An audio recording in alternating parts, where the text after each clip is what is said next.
Nous sommes imparfaitement protégés contre l'antisémitisme, contre la bête immonde, par la loi qui la punit pourtant.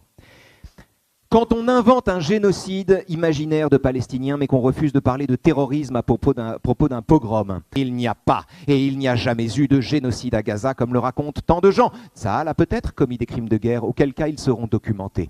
Mais la fable grossière d'un génocide commis par Israël n'a qu'une fonction, mettre au banc des nations le pays qu'on n'arrive pas à détruire.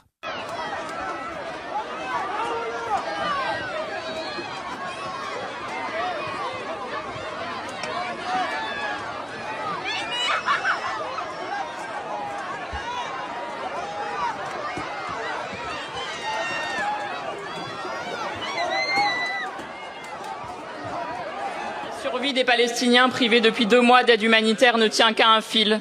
Le régime d'extrême droite israélien est devenu une machine à exterminer. Il prévoit un plan de conquête de Gaza, nouvel aveu que la vie des otages lui importe peu, tant qu'il peut poursuivre destruction, colonisation et déportation. Son armée a jeté sur Gaza l'équivalent de 8 bombes nucléaires, transformant un pays en champ de ruines et de restes humains. Un pays où des familles entières sont décimées, où l'école n'existe plus, un pays ravagé où génocide et écocide ne font qu'un. S'il est crucial de réagir, jour après jour, au massacre, c'est qu'il s'y joue une question morale fondamentale, celle de l'universalité des droits. La Palestine est une arête plantée dans la gorge du monde et le génocide à Gaza donne à voir une cruelle insensibilité.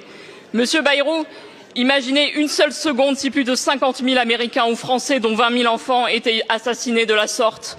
Non, c'est au-delà de votre imagination. Et pourtant, l'inimaginable a lieu à cet instant. Comment expliquer le silence, la minimisation auquel nos semblables là-bas se heurtent ici autrement que par le racisme qui déshumanise, le racisme qui précède et autorise la mise à mort, le racisme d'un monde occidental laissant des enfants réduits en cendres sans qu'aucune sanction internationale ne soit prononcée.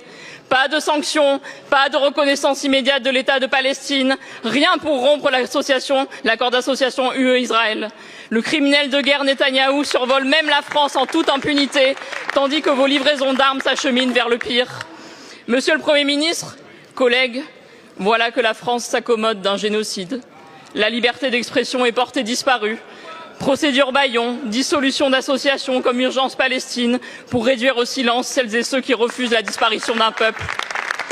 Monsieur Bayrou, quand la France d'Emmanuel Macron accordera-t-elle aux Palestiniens le droit aux droits humains? Car pour l'instant, le pays des droits de l'homme a enseveli les lumières sous les décombres de Gaza.